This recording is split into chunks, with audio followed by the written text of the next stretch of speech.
नारळी पौर्णिमेच्याच दिवशी घडलेली ही ऐतिहासिक घटना अत्यंत दुःखद आहे.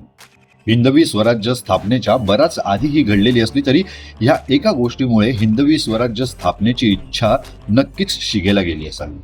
कारण एकीकडे ह्या पातशाया आपल्यावर अत्यंत वाईट प्रकारे अत्याचार जुलूम करत होते, तर दुसरीकडे त्यांची राज्य वाढवणारे बरेचसे मनसबदार आपल्यातलेच होते. आणि तसंच एक प्रभावशाली, कर्तृत्ववान आणि थोर पराक्रमी व्यक्तिमत्व होऊन गेलं. यांचं मूळ घराणं म्हणजे थेट देवगिरीचे यादव. निजामशाहीमध्ये 1570 साली 25,000 मनसबदार हा होता.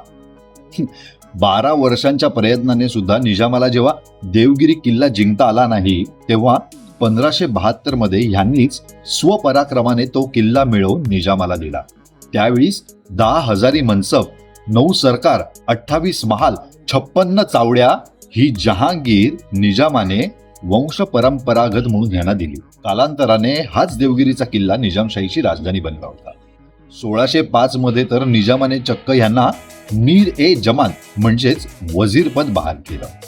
1595 ते 1621 या 26 वर्षाच्या काळात निजामशाहीमध्ये असताना यांनी दिलेल्या प्रखर लढ्यामुळेच तर मुघलांना दक्षिणेत पाय रोवता आले नव्हते.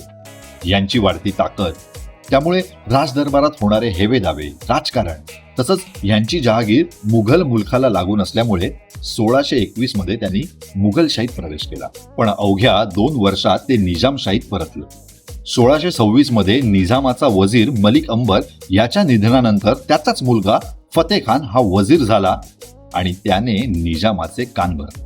हा बलाढ्य सरदार आहे आणि भोसले मराठा तसंच इतर मराठा सरदारांबरोबर हा निजामशाही आपल्या ताब्यात घेईल.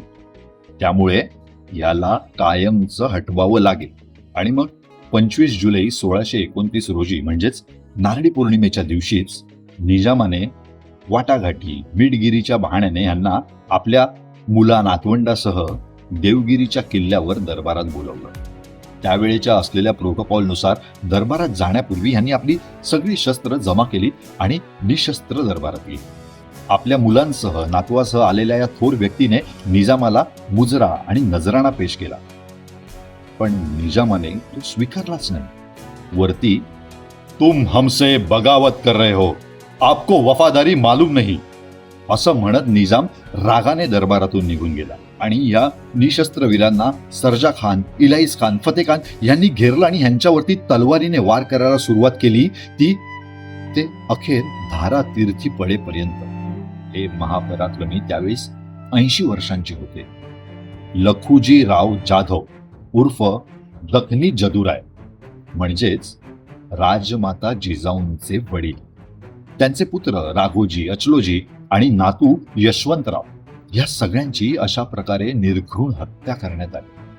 त्या काळात लखुजीराव मराठा बर्गियांचे प्रमुख होते, तर आपले जावई शहाजी राजे यांच्यासोबत त्यांनी मराठा एकत्रीकरण आणि मराठा सत्ता उत्थापनाचं कार्य केलं. आपल्या एका सणाच्याच दिवशी ही अत्यंत दुर्दैवी, धक्कादायक आणि मराठा इतिहासाला कलाटणी देणारी घटना जेव्हा घडली ना, त्यावेळी राजमाता जिजाऊ अवघ्या 2 महिन्यांच्याच गर्भावती राहिल्या असाव्या.